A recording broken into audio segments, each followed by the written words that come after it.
Hello, everyone, and welcome to this episode of Tarot is Ridiculous. And I am kicking off our Pride special, which I know seems late in the month, but hey, I reckon we'll just go all the way for the entire summer. Who cares?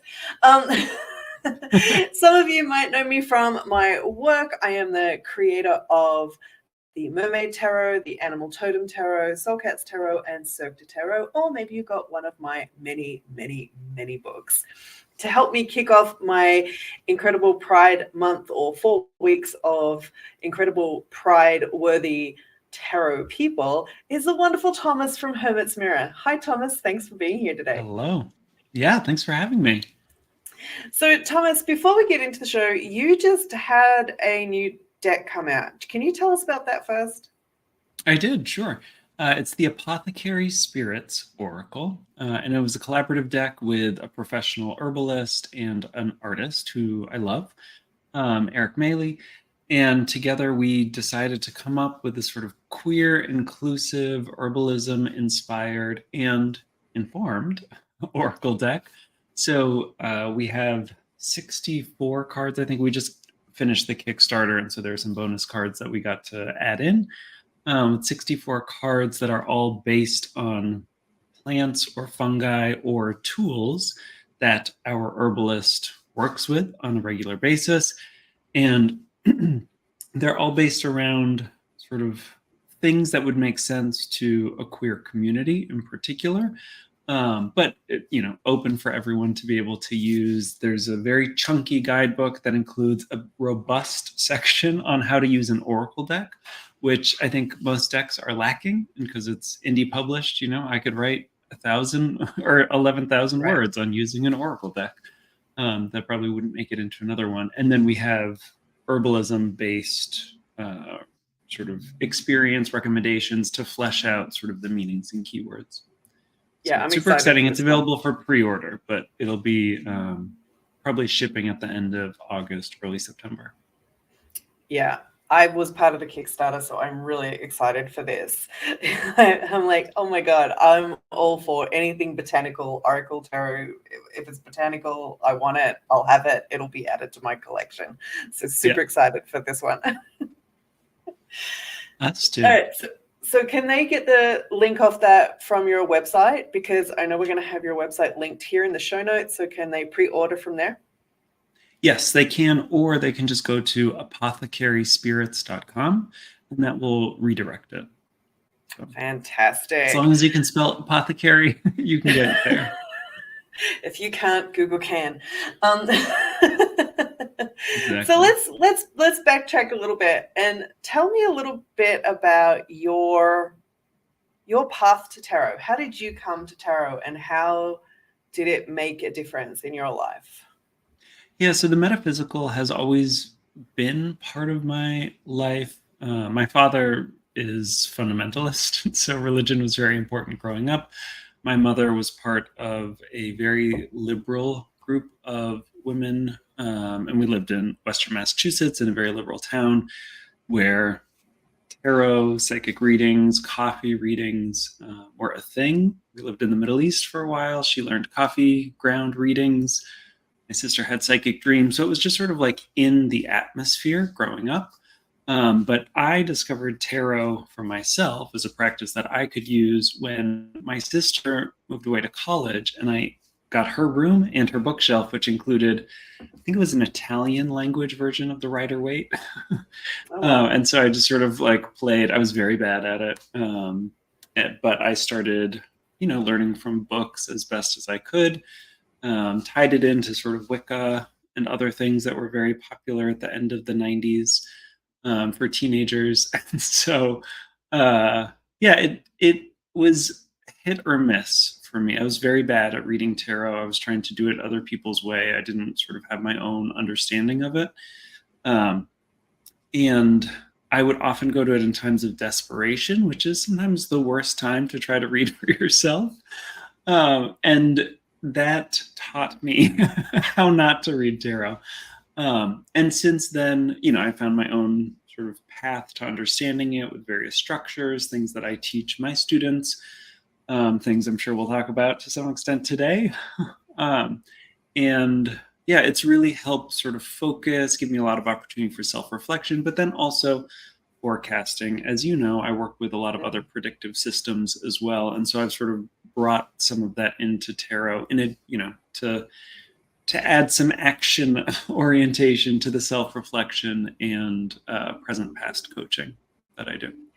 For those of you who are new to Thomas, he is quite diverse in his divination antics. So tarot is actually just one of his many, many talents. In fact, he's probably the guy you'd go to if you wanted like an oracle soup reading. Like, I mean, when I think about you, Thomas, that's what I think of. I'm like, I just see you out there with like all of your decks, like just like pulling cards from all of them, whacking it all together. All right, here's what we've got. Yeah. You can do multi-dimensional readings that way. Exactly. You know, it's interesting that you grew up in all of that, because I don't think that's very common for a lot of people who come to tarot. So your path might have been, you know, more fun and a little bit more adventurous and curious in that respect, as opposed to maybe a lot of people, especially here in the US, where it's very religious based. So I think that gives you a really interesting insight as someone who's been able to kind of like play and explore and meander through this world even as a young age. Have you noticed that, like, just in general when you kind of read for people? Yeah, I mean, I've been reading, if you count those early years, almost 30 years at this point, right? That's a very long time to have seen, particularly the way that it can change and grow as you bring in new techniques. I've certainly learned over the last couple of years by bringing in other modalities like Akashic Records, which I know you're quite familiar with, surrender, a topic that we're talking about in something else of yours, right? Like that is really key for me to having a fluent reading and just allowing my own perspective to take a secondary seat. I think a lot of people, when they come to me, they come for career and things that are very professional, and I have a lot of experience in that to give them as Thomas. But when they're coming to me for a tarot reading related to that, Thomas really has to take a back seat.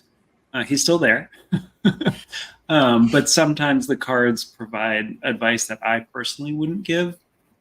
But I recognize, like, oh, this is still coming through, even though I wouldn't assume that this is the right advice for them in this moment. It seems to be the thing that they need from their guides or whoever else.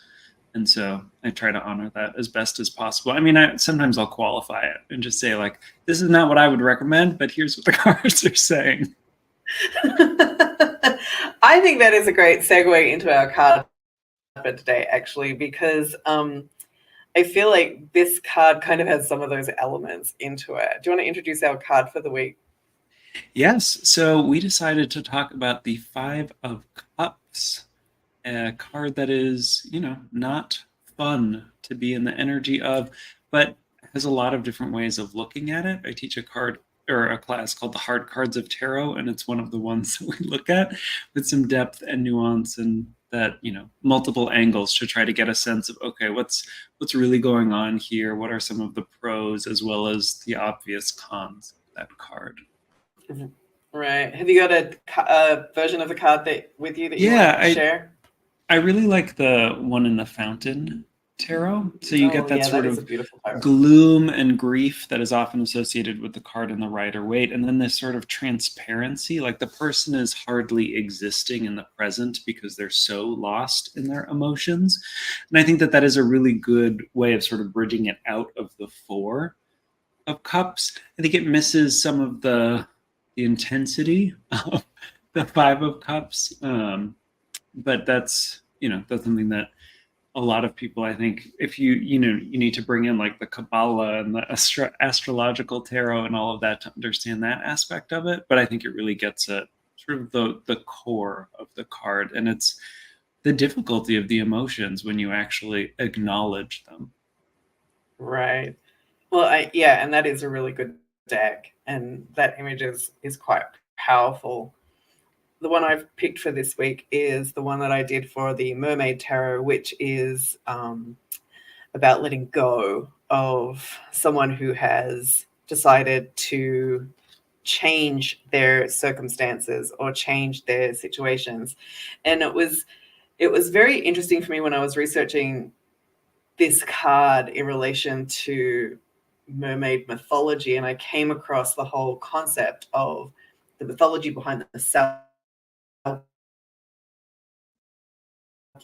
and there's something liberating in this card as well, that we could take something that caused us suffering and then leave it behind. And that was kind of like what I was trying to tap into here with this, where we have the woman on the beach who hasn't been able to grab her pelt, and her friend who has, and they're leaving. They're making an emotional choice to leave. But of course, in this situation, there will be someone who stays behind, who is going to then have that emotional overwhelm of loss, grief, and possibly abandonment. Yeah. So there's all those sorts of things that are in that card. Yeah. And I like that, you talked about the overwhelm, because that's where I really see the astrological and Kabbalistic associations. So not to go into the nitty gritty of it, but there is a Marshall Tower connection to the Five of Cups in particular, but all the fives. And so that element, right, like that intensity of the tower, that intensity of Mars in a very emotional realm of saying, like, here, you're going to feel this. You're going to feel it intensely. We're going to light up those emotions because you've been really stagnant, right? You're coming out of the Four, where you've been very calm, sort of trying to be indifferent, pushing things away, that, having all these strong boundaries. Well, we're breaking through the boundaries with the Five. You're going to feel it all. There's also something very interesting about all the fives, about how they are the middle of the suit. So this is not a resolution card. It's a card that shows a moment of change. So it's one of the things that I think people forget when they come to the fives, is that the five is only the halfway point through a journey. So what happens here activates or sparks or triggers what the rest of the change will be. And I think that's really evident here, because this is the emotional thing. So whatever emotions are coming up here, whatever emotions are flooding forth, as you said, whatever Mars is saying, now you're going to have to sit and feel this one, they're instrumental in whatever change you've either asked for, are manifesting, or need to make. Do you agree with that? Yeah, for sure. Yeah, that activation, I think, is the positive side of the Marshall Tower kind of association with that. Yeah. So if you're new to tarot and you've come across the Five of Cups and you're thinking to yourself, God, I don't want to see this in a reading, then know that there's an importance for this here. It is an activation. It is a trigger point. There is something that you've been, as Thomas said, either withholding or pushing away emotionally, but now you got to feel it in order to move on to what it is that you really, really want. And that, as I said, that's true for all the fives. They're going to they create change. They spark change one way or another. And you can go with the flow of it, or you can go kicking and screaming. It's really your choice. Yeah, finding the way to move through going with the flow. Yeah, we suggest going with the flow. Yeah. You got any last thoughts on this card, Thomas? No, I mean, just going with the flow, trying to intentionally work through it if it's something that's really challenging for you. I wrote, because this is a card that I have struggled with myself, numbing is very easy to do in this day and age. And so really making the choice to work through those emotions and saying, I'm going to go on this journey because I want to get out of this middle phase. Like I'm ready to make that choice in the 7, to take that journey in the 8, because I want that 9. And to get there, you have to go through the middle stuff. To get to the 10 of Cups, we have to go through the 5 first. Yeah. It is a complete suit. It is a complete journey from ace to 10. Stuff happens along the way. And in order to get that happily ever after, or that feeling of emotional fulfillment, we have to be here. So I'm just going to add one more thing to this before we wrap up. My therapist always says that if we can learn to sit with an emotion, we will realize that its actual flare up doesn't last very long. And that the more we prolong the flare up, the more we push away the feeling, the more intense it's going to be.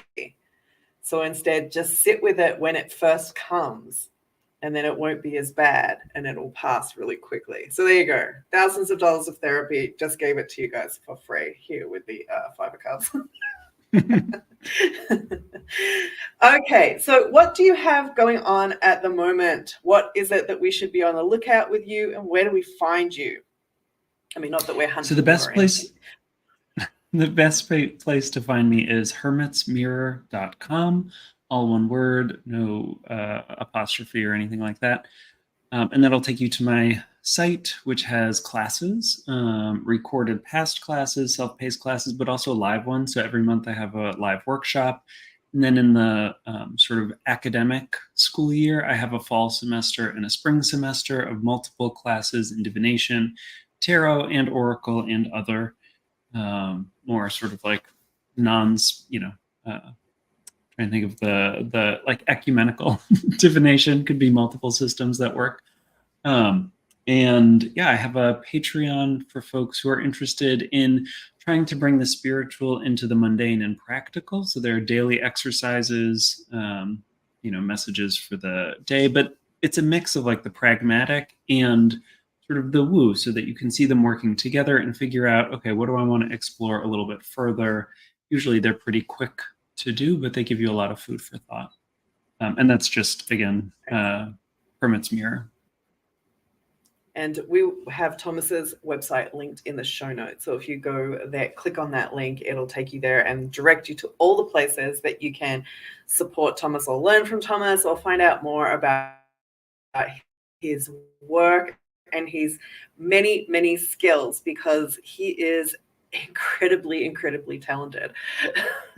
Oh, thank you. Thank you so much for being on the podcast. Yeah, thanks for having me. And happy Pride Month. Happy Pride Month, even though we're nearly at the end of it. I think we will have to have you again, probably in the fall, to walk us through that Oracle deck, because I really think that that's going to be a powerful deck. And I, as I said, I can't wait to get my hands on it and kind of pull it apart a little bit. But I think I'd like to get you all in and go a little deeper in that deck. That'd be super fun. Okay, everyone. Thank you for joining us this week. As always, if you want to go deeper into this card, then go over to Substack and you can subscribe to the Tarot is Ridiculous newsletter, where I go into much more detail about this particular card and I give you some other food for thought, maybe some spreads, depends how I'm feeling at the moment when I write it. If you would like to book a reading, there is a contact information in the show notes as well. I am looking forward to our next guest to continue on our Pride journey. Could be this month, could be next month, who knows? But until then, be safe, be funny, and always be with your tarot. Bye for now.